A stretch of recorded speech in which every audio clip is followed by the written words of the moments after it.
and welcome back to my channel, where I'm going to cover the additional customization options for the Wizard class that were introduced with Xanathar's Guide to Everything.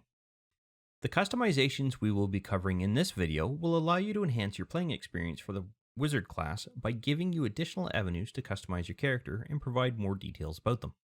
And D&D does this in a very prompt-friendly way by providing you some examples that you can make use of directly or use them to creatively come up with your own ideas.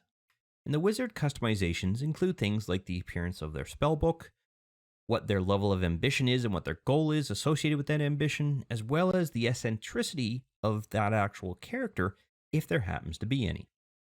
And with the introduction of Xanathar's Guide to Everything, there are some new tables that provide these examples and potential points of inspiration that you can use to add these details to your character.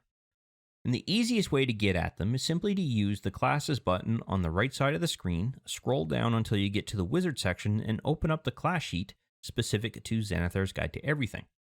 And that will open up this sheet here where we can see the Spellbook table, the Ambition table, and the Eccentricity table are listed.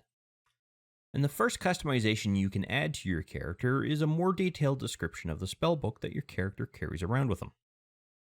And remember that without a spellbook, your character would be lost as a wizard, as this class absolutely requires a spellbook in order to cast any of their spells through their spell preparation. So there is a certain precedence, if you will, that your character is going to go through the process of creating a spellbook that really does partially reflect part of their personality and what that spellbook looks like and things that they like. The appearance of the spellbook can have as much or as little detail as you would like to provide, and while it may seem like it's simply a tool that your character has available to them, keep in mind your character is going to spend an immense amount of time making use of that spellbook. They're going to want something that they're comfortable carrying around, something that they can enjoy holding in their hands, enjoy looking at, that represents their personality in the design of that spellbook.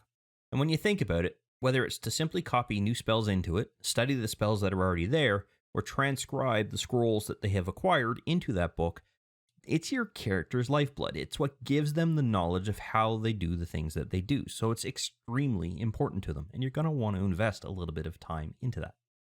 And while this is something that is appearance specific, it's not really related to the appearance of your character directly, and specifically what other players might actually see when you're going through a particular combat situation or social engagement, that kind of thing. It does not mean you can't store this information inside of the appearance section of the Notes tab, but I highly recommend that you store it in the Notes section itself, because that's really where it's going to fit the best. The next customization defines what drove your character into becoming a wizard. It's their level of ambition, their goal, and it will allow you to define that goal that your character is working towards, and that relates to some area of their study that your character took up that made them the wizard that they are. It doesn't really matter what that goal is, but the more personal you make this, the greater the chance you're going to achieve it. Specifically with your characters, most DMs will pick up on that level of detail and reward you for it. Granted, some DMs drop hints about that throughout an entire adventure, and your character might level all the way up to level 20 before that goal is even achieved. But it gives both you and the DM something to make use of as something that your character is going to strive for towards an end goal. And consider too that it's also going to define how your character is going to work towards that goal. What's their level of ambition on achieving that goal? Is it something that they'll be happy to simply get when they achieve it, or is it something that they're going to set everything else aside to do if they're able to do so? But in any event, the table does provide examples that you can make use of directly or use them simply for inspiration. But keep in mind, this is most likely going to relate heavily to your character's bond or ideals, as that's what drove them into becoming a wizard. So either of these areas are going to be the appropriate zones to store them. However, it is also possible that you could just simply fit it into the note section if your ideals and your bond section is already a little bit too fully populated, if you will. And the final customization is something that can change some of the behavior of your character by giving you an outlet to add a level of eccentricity to your character. This could be a behavioral thing, such as tapping your character's fingers on the table all the time when they're idle, or tapping their feet on the ground.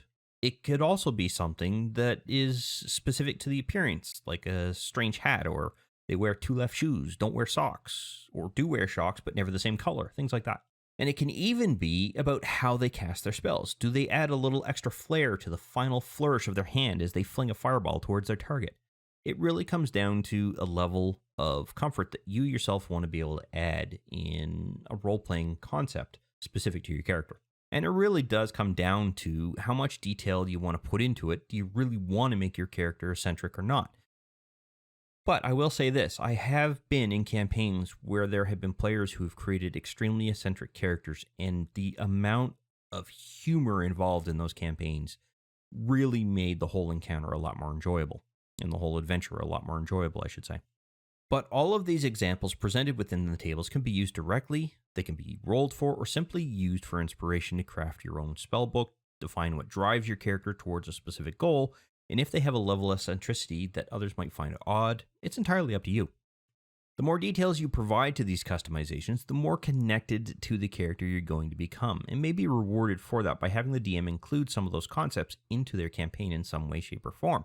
Or the character's eccentricity creates a moment of levity because one of the other party members has decided to make a comment on how you hold your left leg while casting light, or some other kind of spell. It really comes down to how detailed you make that. But the wizard has a number of areas where more customization can definitely make the character far more personable than simply playing a stock wizard class character. And I highly recommend at least detailing out the spellbook appearance if that's all you're really interested in doing, as that in itself will add a little character to the way that you roleplay your character and themselves as they cast their spells, or study new spells, or simply holding their spellbook while they're walking around. Where do they store it? Things like that.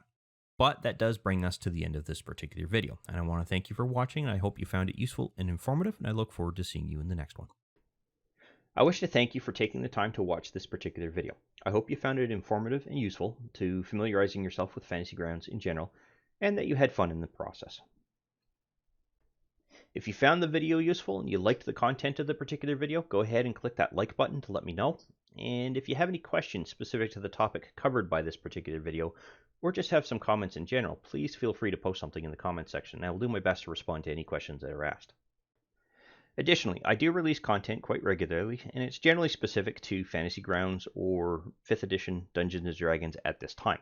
So if you'd like to be notified when new videos come out, go ahead and subscribe and click the notification bell to ensure that notification is sent to you when I release a new video.